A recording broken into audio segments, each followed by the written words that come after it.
P2M Radio, merci de nous accorder ces quelques instants, Madame la ministre de l'Outre-mer, Madame Georges Paul-Langevin.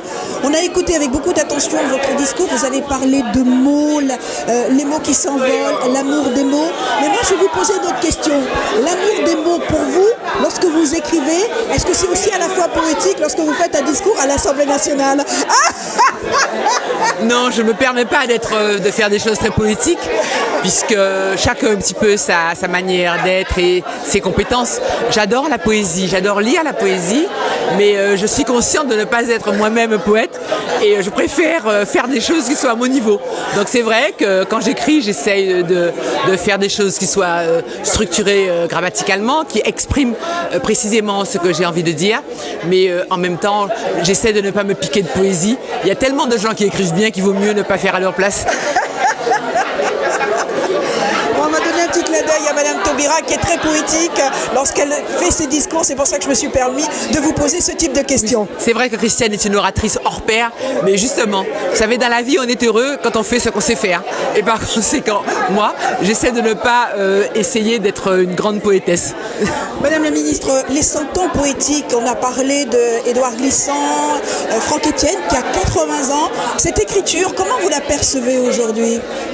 Alors, moi, ce qui me frappe beaucoup aujourd'hui, c'est que nous avons donc dans les auteurs antillais beaucoup de personnes de grande qualité et qu'effectivement, il faut faire connaître.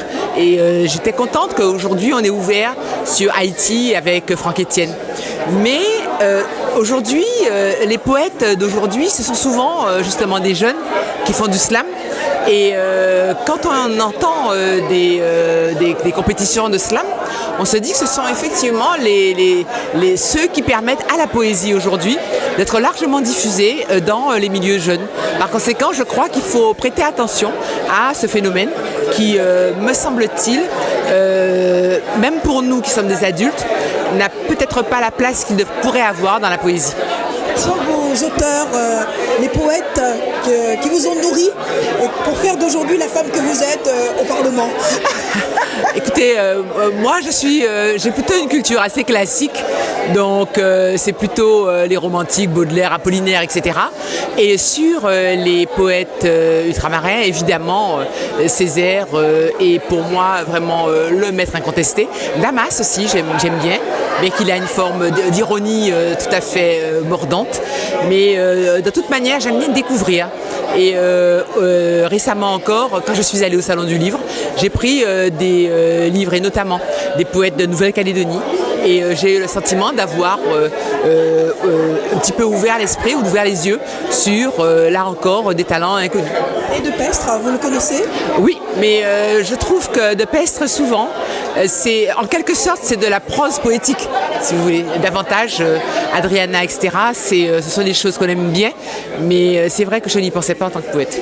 Alors pour terminer, le créole justement dans la langue poétique, pour ces jeunes, aujourd'hui, est-ce que l'éducation nationale va apporter cette culture justement dans ses programmes? Alors ce que moi j'ai voulu faire quand j'étais à la réussite éducative, c'est d'insister sur l'importance d'enseigner aux enfants d'abord dans leur langue maternelle. Parce que notamment en Guyane, en Nouvelle-Calédonie ou à Mayotte, les enfants vont à l'école et les enseignants ne connaissent pas leur langue maternelle, leur parlent en français et les enfants sont perdus.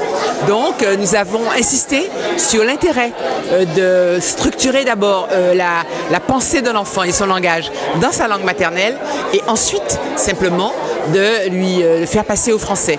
Donc ça, maintenant, c'est quelque chose d'acquis, mais il faut reconnaître que l'écriture du créole étant quelque chose de très difficile, si on veut apprendre aux enfants à écrire et à lire le créole, c'est quand même assez compliqué. Merci beaucoup, Madame la Ministre. Merci pour ces quelques instants. Oui.